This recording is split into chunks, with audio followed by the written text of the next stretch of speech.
اب آپ ظلم کی طرف آ جائیں. یہ جو موت کی تیاری میں نے عرض کیا، اس میں ہوتا کیا ہے؟ ایک انسان مرنے لگتا ہے، مرنے سے چند منٹ پہلے برزخ سامنے آ جاتی ہے. برزخ ابھی بھی ہے، یہ نہیں سوچے گا برزخ نہیں ہے، چل رہی ہے، نظر نہیں آ رہی. ہمیں نظر نہیں آ رہی، کچھ لوگوں کو نظر آتی ہے. ہم جیسے لوگوں کو بھی برزخ موت سے چند منٹس پہلے نظر آنا شروع ہو جاتی ہے. سب سے وحشتناک برزخ اس بیچارے کی ہوتی ہے جس کو مرنے سے چند منٹ پہلے یہ پتا چلتا ہے کہ وہ انسان نہیں مر رہا، وہ کچھ اور مر رہا ہے. سب سے وحشتناک برزخ اس بندے کی ہوتی ہے. اچانک اسے پتا چلتا ہے بھائی میں انسان نہیں جا رہا، میں کچھ اور ہو گیا ہوں. یہ جو آپ نے دیکھا ہے بعض لوگوں کی آنکھیں پھٹی ہو جاتی ہیں مرتے وقت، کیوں؟ کیا منظر دیکھتے ہیں؟ یہ اللہ جانتا ہے کیا منظر دیکھتے ہیں، ہمیں کیا پتا. لیکن ایک منظر یہ ہوتا ہے کہ ان کو پتا چل جاتا ہے ہم انسان نہیں ہیں، ہم انسان نہیں، ہم کچھ اور ہیں. اچھا یہ کیسے ہوتا ہے؟ چھوٹی سی ایک مثال دیتا ہوں. آپ نے وہ کتاب شاید پڑھی ہو، نہیں پڑھی ہو تو پڑھ لیجئے گا، اسٹوری کی طرح ہے، بہت اچھا لگے گا، مزہ آئے گا آپ کو اگر آپ نے نہیں پڑھی ہے. اردو میں وہ کتاب چھپی تھی، پھر میں نے خدا کو پا لیا.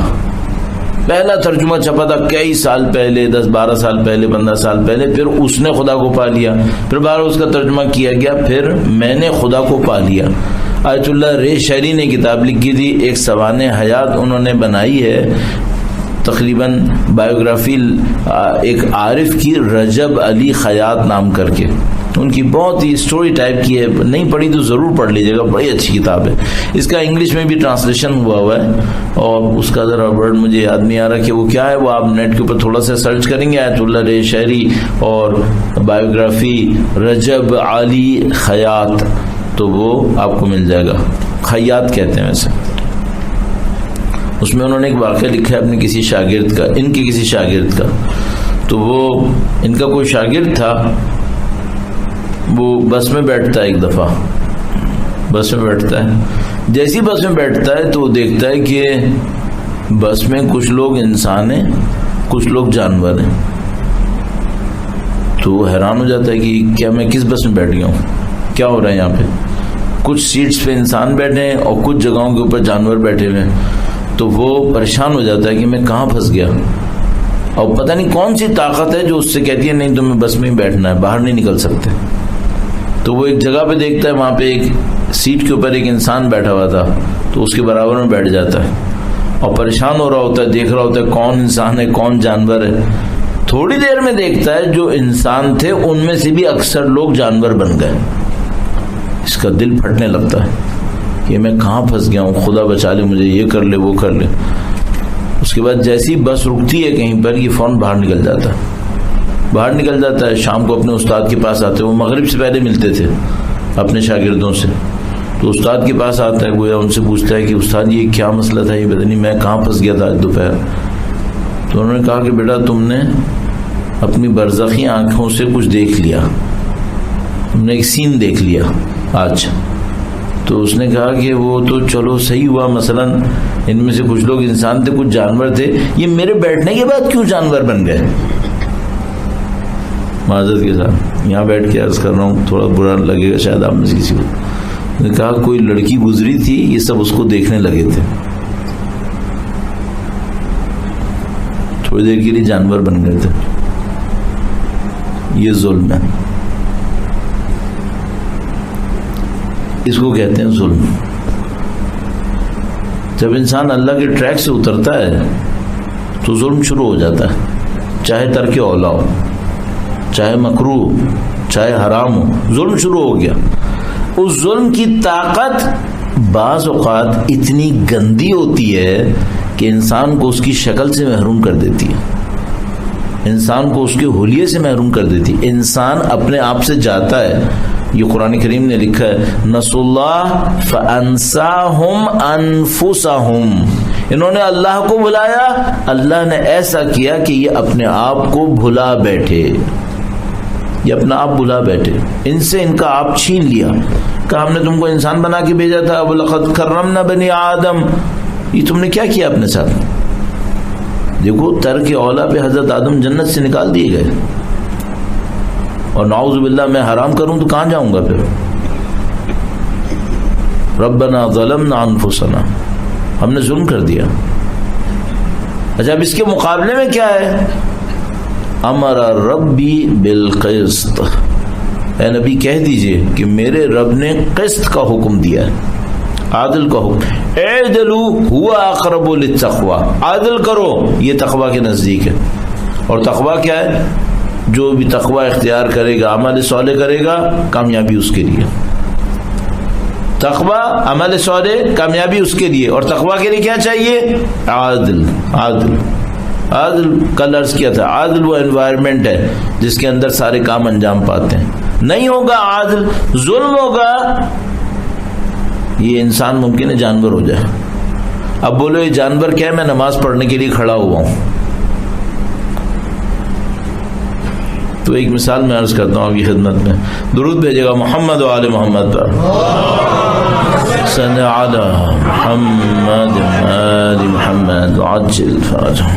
سرکار وہ آپ کو یاد ہے روایت بچپن سے آپ نے سنی ہوگی، مولا میدان مینا یا عرفہ میں تشریف فرما تھے، کسی نے کہا ما اکثر الحجیج، حج کرنے والے کتنے زیادہ ہیں؟ امام نے فرمایا ما اکثر الزجیج و اقل الحجیج، چلانے والے بہت زیادہ ہیں، حج کرنے والے بہت کم ہیں۔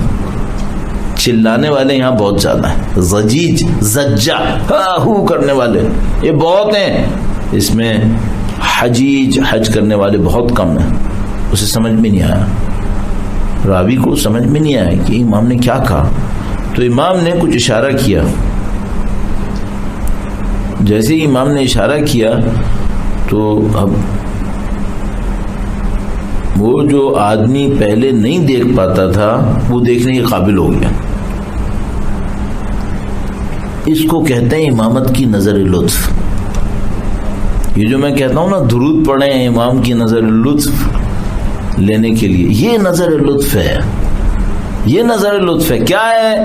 جو شخص تھوڑی دیر پہلے نابینا تھا برزخ کے لیے وہ بینا ہو گیا، وہ دیکھنے کے قابل ہو گیا۔ یہ اگر اپنی محنت سے کام کرتا نا تو اس کو 50 سال مثال کے طور پر اسپریچول ڈیولپمنٹ کرنی تھی، تب کہیں جا کے یہاں پہنچتا۔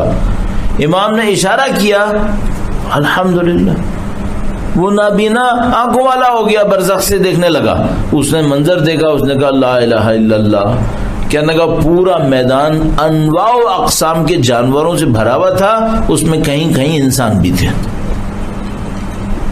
یہ جانور کیا کرنے آئے یہاں پہ؟ حج کرنے آئے۔ اور امام کیا فرما رہے ہیں؟ یہ حاجی ہیں کیا؟ امام کہہ رہے ہیں جب تک یہ جانور ہے اس کا حج کہاں ہوگا؟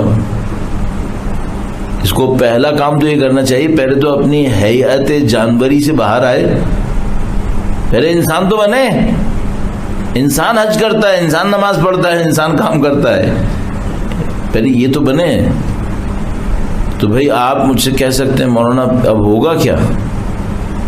ہوگا یہ کہ ظلم کو ترک کرو، اللہ کے سامنے توبہ کرو، ربنا ظلمنا انفسنا وان لم تغفر لنا وترحمنا لنکونن من الخاسرین۔ خدا تو نے رحم نہیں کیا ہم پہ، مغفرت نہیں کی، ہم خاسرین میں سے ہیں۔ اور خسران کیا ہے؟ دیکھیے ہمارے سامنے تو ایک خسران بالکل واضح ہے۔ یہ تو میں نے جو آپ کی خدمت میں عرض کیا، مریں گے تو یہ ہوگا، مرنے سے پہلے نظر آئے گا، اور یہ ہوگا وہ ہوگا۔ ہمارا تو ایک خسران بہت واضح ہے۔ کیا بھائی؟ اگر سب صحیح ہوتا تو امام کیوں غیبت میں ہے؟ یہ کم خسران ہے؟ ہمارا خسران تو بہت واضح ہے، ہمارا نقصان تو بالکل سامنے ہے کہ اگر سب صحیح ہوتا تو یہ کیا ہو رہا ہے پھر؟ تو آپ اور میں کیا کریں؟ آپ اپنی زندگی میں طے کیجئے کہ ظلم کہاں پر ہو رہا ہے۔ اب ظلم کیا ہو سکتا ہے؟ تھوڑا سا میں نے قرآنک بیک گراؤنڈ آپ کی خدمت میں عرض کر دیا۔